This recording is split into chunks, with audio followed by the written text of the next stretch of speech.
من ئاگاداری چەندین جار ئێمە لە پەرلەمان قسەمان لەسەر کرد چەندین جار هاوارمان کردکە ناکرێت شاری بێت ئاو یان با چەند ساتێک وەستان بۆ ڕوحی پاکی شەهیدان و ئەنفالکراوان لەگەڵ مارشی ئەی ڕەقیب لەلایەن هێزەکانی سرەی ئینزیباتی هێزەکانی پشتیوانی دووە.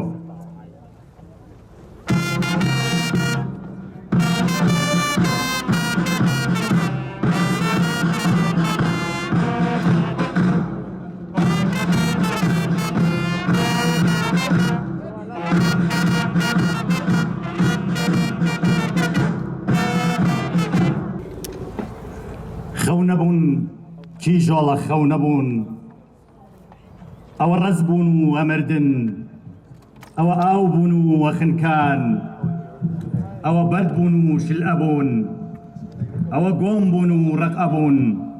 خەو نەبوون کیژۆڵە خەو نەبوون ئەوە دەستی سەرگوزشتە و خەیاڵ نەبوو کیژۆڵەکەم ئەوە دەستی نیوەی دنیا و نیوەی دەوڵەت و قانون بوو کە ئەهات و تۆی ئەخستە زیلێکەوە و دوور دوورەی بردی. تاری بەخێراتن لەلایەن بەڕێز هابیل حاجی ئەحمەد لێ پرساوی مۆنومنتەوە دەخەنرێتەوە با فەرمێ. بەڕێزان نامانەوێ زۆر لە کاتان بگرین بەهۆی مانگی ڕەمەزانی پیرۆز و گەرمی کەش و هەواکەوە بۆیە ئەم داواکاریانەی لای خوارەوە دەخوێنینەوە کە داوای ڕەوا و مافی سروشتی دانیشتوانی قەزاکەمانن بە تایبەت کە سوکاری سەربەرزی شەهیدان و ئەنفالکراوان هەرچی زووە پەلە بکرێت لە جێبەجێکردنی پرۆژەی ئاوی گۆبتەپە چەمچەماڵ کە لەلایەن حکوومەتی هەرێمی کوردستانەوە بڕیاری لێدراوە لە زووترین کاتدا بکرێ بەکردار بۆ کە سوکاری سەربەرزی شەهیدان و ئەنفالکراوان گەڕانەوەی سەرجەم شایستە دارایەکانی کە سوکاری سەربەرزی شەهیدان و ئەنفالکراوان وەرگرتنی نمونەی خوێن و گەڕانەوەی ڕووفاتی ئازیزانمان بۆ زێدی باو باپیرانیان کردنی چەمچەماڵ بە ئیدارەی سربەخۆ و بە ناوی هەموو دانیشتوانی قەزای چەمچەماڵ و قایمقامێتی چەمچەماڵ و سەرجەم کە سوکاری سەربەرزی شەهیدان و ئەنفالکراوان بە خرهاتنێکی گەرمی بەڕێز کۆنسۆلی فەڕەنسا ئەکەین کە ئێستا لێرە لەگەڵمانە بەشدارە لەم مەراسیمە زۆر زۆر بەخێر بێن. بەڕێزان ئێستاش وتاری حکوومەتی هەرێمی کوردستان لەلایەن بەڕێز عەبدوڵڵای حاجی مەحموود وەزیری کاروباری شەهیدانەوە دەخەنرێتەوە با فەرمێت. بە ناوی خوای گەورەی میهرەبان کە سوکاری سەربەرزی شەهیدان ئەمڕۆ 34 ساڵ تێدە بەڕێت بەسەر گەورەترین شاڵاوی کۆمەڵکوژی جینۆسایدکردنی گەلی کوردستاندا. ئەنفال بەشێک بوو لە زنجیرە و پلانێکی دڕندانەی دوژمنانی گەلەکەمان بۆ لێسەندنەوەی ناسنامەی بوون و ژیان و سڕینەوەی بوونی نەتەوەیمان لەسەر خاک و زێدی ڕەسەنی خۆمان. ڕژێمی باسی ڕووخاو جگە لە خاپورکردنی گوندەکان و ئەنفالکردنی خەڵکەکەی و کۆکردنەوەی هاوڵاتیان لە ئۆردوگا زۆرە ملیەکاندا مەرامی سڕینەوە و لە ناوبردنی خەڵکە سڤیلەکەی و تێکدانی ژینگە و کەلتور و زمان و جینۆسایدکردنی گەلەکەمان بوو بەگشتی. پاش تێپەڕبوونی کەمتر لە 3 ساڵ بەسەر ئەو شاڵاوە درندانەی ئەنفالدا و لە ساڵی 1991 خەڵکی ستەمدیدەی کوردستان ڕاپەڕین و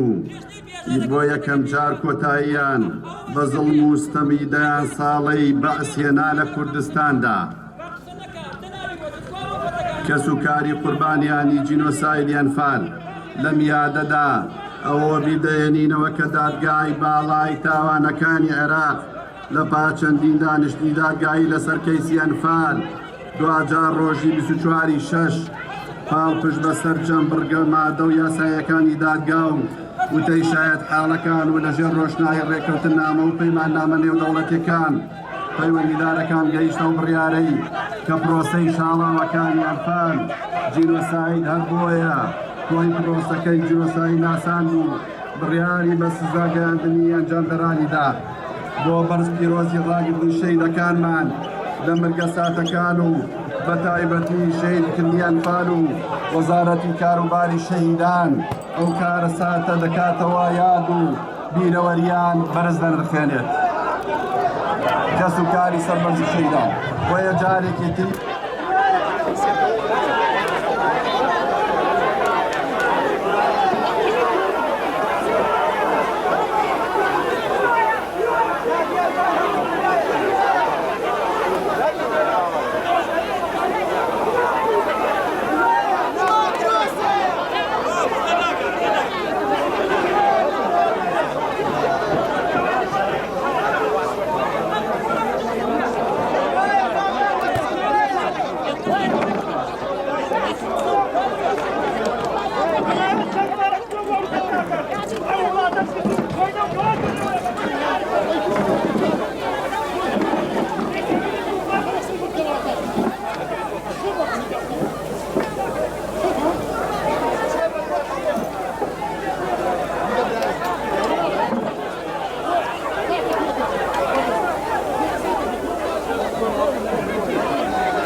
بلا یک مسئله که جدانه شده یک اخلاق که جدانه شده بود